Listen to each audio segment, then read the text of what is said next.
Pinagpalang araw po sa inyong lahat mga kapatid. Sa ating banal na ebanghelyo po, si Maria ay nagmamadali sa pagpunta sa kanyang pinsang si Elizabeth na noong panahong yon ay buntis sa kanyang katandaan. Marami po sa atin nagmamadali sa pagbili ng ating mga regalo, nagmamadali sa ating mga errands, pagbabayad siguro ng credit card o pagpapabarya o anuman po ang ating pinagmamadalian. Yung iba'y nagmamadali sa pagluluto kasi kami po kanina nagmamadali sa pagpunta rito sa Maynila para makapagmisa dito sa Radio Veritas. Pero kakaiba po ang Mahal na Birhen. Nagmamadali siya sa pagtulong sa kanyang kapwa. Alam niya na si Elizabeth sa kanyang katandaan ay nangangailangan ng tulong. At sapagkat siguro si Elizabeth, puno yan ng takot, puno ng pangamba. Bilin mo ba naman na 75 years old ay buntis? Aba ay talagang mahirap po yun. Baka isang iri lang nun ay tigbak na nga. Pero talaga pong naroon ang kahandaan ng Mahal na Birhen na tumulong sa kanyang pinsan. At hindi lang po yun ang ginawa ng Mahal na Birhen. Mama Mary also shared Jesus to her. Not only to her, but also to her son, Saint John the Baptist, who was in the womb of Saint Elizabeth.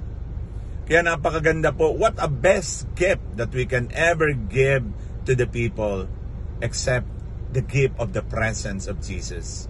Kaya nga po sabi ni San Lucas, Saint Luke shows how the unborn prophet recognized the greatness of the unborn Savior and moves also her mother to recognize the presence of Jesus in her. Kaya nga there is womb shaking, leap for joy, na ito ay bunga ng pagtatrabaho ng banal na Espiritu Santo. Kaya naman Mama Mary is teaching us how to celebrate Christmas meaningfully by our love and service, especially to those who are in need.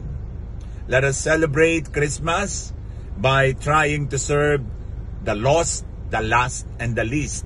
At gayon din po, ay tinuruan tayo ng Mahal na Birhen na magsaya. Celebrate Christmas with joy.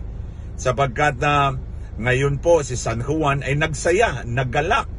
Kaya tayo rin po sana, let us always go out of ourselves and joyfully share the presence of Christ. Sabi nga ni Santa Teresa, Mother Teresa pala, ay give Jesus, always Jesus, only Jesus, always Jesus.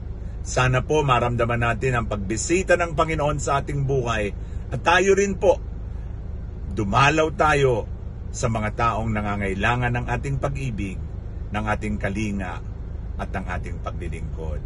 God bless us all. Amen and amen.